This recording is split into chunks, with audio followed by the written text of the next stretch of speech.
The lights return. It started with a rumor, a whisper that spread across the small mountain town of Carter Ridge, North Carolina. People said the lights were back. For decades, locals told stories about glowing orbs floating through the forest on foggy nights. They appeared without sound, drifting low above the trees, pulsing blue and white like underwater lanterns. And just as suddenly, they vanished. At first, everyone thought it was folklore, ghost tales to scare campers or thrill teenagers. But then came the hikers. Every few years, someone went missing near the ridge, always at night, always near the same spot, an overlook called Devil's Hollow. The sheriff's department blamed the terrain, the weather, wild animals, but the locals knew better. They said the lights called to people. In 2019, a park ranger named Eli Parker decided to prove the stories wrong. He'd grown up in Carter Ridge and spent years listening to his father talk about the glowing souls in the woods. Eli didn't believe a word of it, not until the night he saw the lights for himself. It was early November, cold enough that your breath turned to fog. Eli was checking the upper trails before closing the park for the season. His flashlight beam cut through the mist until he saw something strange. A faint shimmer in the distance. Blue, floating, moving against the wind. He thought it was a drone, maybe kids from town playing around. But when he raised his binoculars, the light blinked. Once, twice, then multiplied.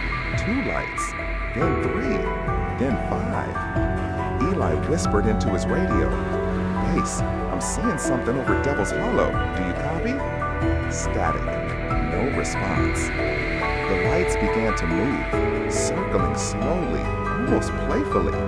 They didn't cast shadows, they didn't make a sound. Just that cold, pulsing glow, like something alive. And then, one of the lights broke away and started moving toward him. Eli backed up, heart racing, trying to steady his breath. The light drifted closer, hovering just above the ground. Then it flickered and vanished. He waited, silence. When Eli returned to the ranger station later that night, he found his radio still on, crackling softly with a single word whispered through the static. Stay. The investigation. The next morning, Eli Parker returned to Devil's Hollow. He told himself it was just to check the area, but deep down, he needed proof. The ground was damp with dew, his boots crunching over leaves. Nothing looked out of place except for one thing, a perfectly round patch of dirt, about 4 feet wide, where nothing grew. No grass, no moss, no leaves had fallen inside the circle. Eli crouched, running his hand through the soil. It was warm. That was enough to get his attention. By noon, 2 other rangers joined him, Melissa Crane and Tom Richards, both skeptical, both tired of light stories. Eli showed them the burned circle. Tom laughed. So what? Maybe kids with fireworks. But Melissa frowned. There are no burn marks. It's like the ground's been sterilized. They decided to set up a motion camera before sunset, just to prove nothing strange was happening. As the day faded, fog began to settle again. The forest around Carter Ridge was famous for that. Mist that rolled in thick and silent, swallowing sound and light. By 8 p.m., they were watching the live feed from their base cabin. Nothing, just trees and fog. Then, at 8:47, something flickered on the screen. A faint blue glow appeared above the circle. It pulsed twice, then split into 2 smaller lights. Melissa leaned closer to the monitor. Is that moving? Tom adjusted the focus, shaking his head. No way. It's a bug, a reflection. But the lights grew brighter, closer, until the entire frame glowed cold blue. Then, the camera feed cut to black. Eli grabbed his flashlight and radio. "We're going up there," he said. Tom protested, but Melissa was already pulling on her jacket. The trail up to Devil's Hollow was steep, slick with mist. Their flashlights barely pierced the fog. When they reached the clearing, the camera tripod was still there, melted into the dirt like plastic left near fire. The lights were gone, but something else remained. 3 sets of footprints, theirs, and one more, leading into the trees, barefoot. Melissa whispered, "Someone was here." Eli raised his light toward the dark woods ahead. The trail of lights. Eli moved first, his flashlight beam slicing through the mist. The forest was quiet, too quiet. No wind, no crickets, not even the rustle of leaves. It felt as though the woods were holding their breath. Melissa followed a few steps behind. "Eli," she whispered, "we should call this in." But he didn't answer. He was focused on the glow ahead, faint, steady, pulsing like a heartbeat. They walked deeper until the trees grew taller and denser.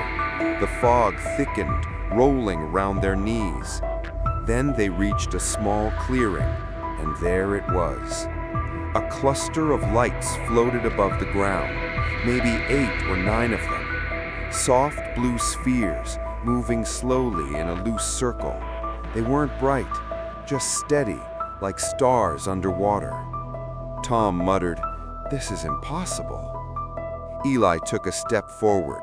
The air felt different, colder, heavier, humming softly as if charged with static. He lifted his camera, snapping a photo. The flash went off, and every light froze. Then one by one, the orbs turned toward him. They didn't have faces, but Eli could feel them watching. His breath came out in clouds, his hands shaking. And then the lights moved. They shot upward, spinning faster and faster, creating a blinding ring of blue that swallowed the clearing. The hum grew louder until it became a low vibration in their bones. Melissa screamed.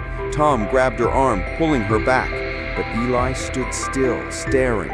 He swore he saw shapes within the light, shadows moving, flickering like figures trapped behind glass. He whispered, "They look human." The ring expanded, the edges of the trees bending in the wind that suddenly appeared from nowhere. And then, everything went black. When Eli opened his eyes, the lights were gone. The clearing was empty. Melissa and Tom were lying on the ground, unconscious but breathing. His watch said it was 3:12 a.m. They had been gone for more than 5 hours. Eli called for backup, voice trembling, trying to explain what happened. But when rescue teams arrived, they found something none of them could explain. The burned circle on the ground was back, only this time it wasn't 4 feet wide, it was 20. And right in the center, they found something small and metallic. A park ranger's badge, twisted and half melted. But it wasn't Eli's. What the lights took. The Rangers' headquarters turned into chaos. Dozens of search teams scoured the ridge for days, but nothing explained what happened. Eli, Melissa, and Tom were ordered to take time off, to rest. But rest was impossible. Every night, Eli woke up around 3:12 a.m., the exact time the lights had vanished, hearing faint static in his room. At first, he thought it was his radio, still damaged from the field. But even when unplugged, the sound remained. A soft whispering like wind caught inside wires. Sometimes he swore he heard his name. 2 nights later, Melissa called him, crying. She said, "There's something in my backyard." Eli drove straight to her house. When he got there, Melissa was standing on her porch, pale, shaking. "Look," she said, pointing toward the woods behind her home. Through the trees, faint blue lights pulsed in the dark. Not floating this time, stationary, forming a perfect ring on the ground. Eli felt his chest tighten. He said, "Stay inside." But Melissa shook her head. "They're calling again." She stepped off the porch before he could stop her. Eli chased her into the woods, flashlight flickering. The fog returned, thick and choking. He could barely see her silhouette moving toward the light. Then she stopped. The lights rose slowly from the ground, circling her, brighter and faster with every second. Eli shouted her name, but she didn't react. Her face was blank, her eyes wide, reflecting the blue glow. He ran forward, grabbing her arm, but the moment his hand touched her, a jolt of freezing air shot through his body. He stumbled backward, gasping.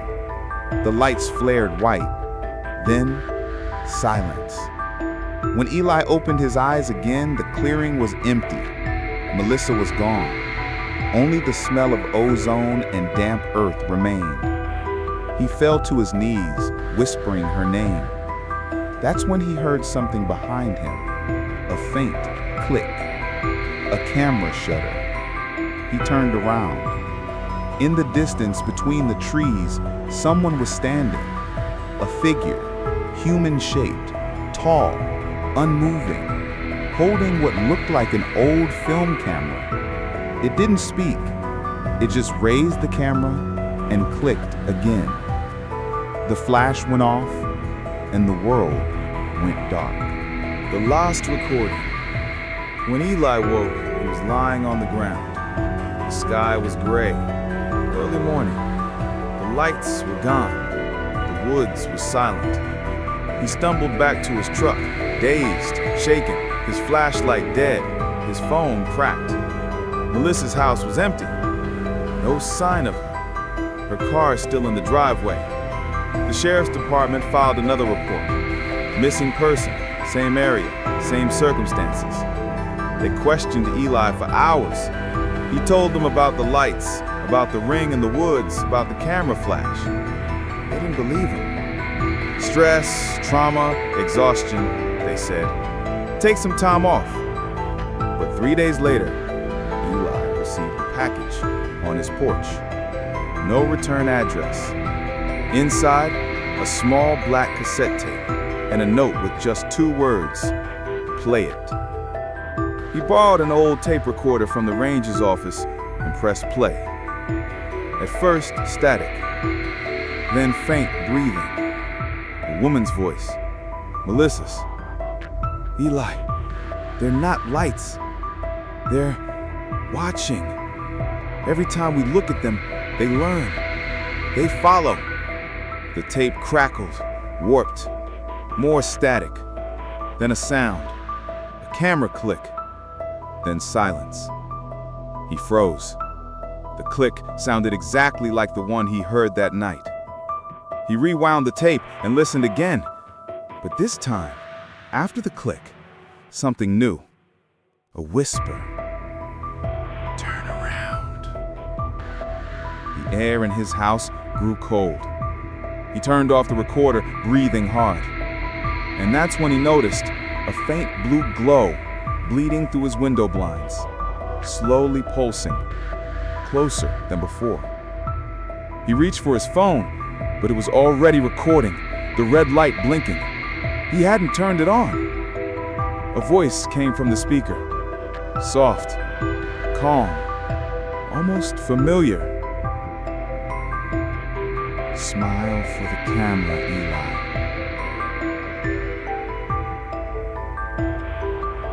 Click. The light flared white. The recording ends there. Authorities found Eli's cabin empty the next morning. His truck was still parked outside. His phone was on the floor, screen cracked. Camera still open. On the last photo, just trees, fog, and faint orbs of light hovering over the ridge. No one has entered Carter Ridge since, but sometimes Hikers still report seeing the glow, moving through the trees, one by one, like they're searching for someone. Maybe for the next story.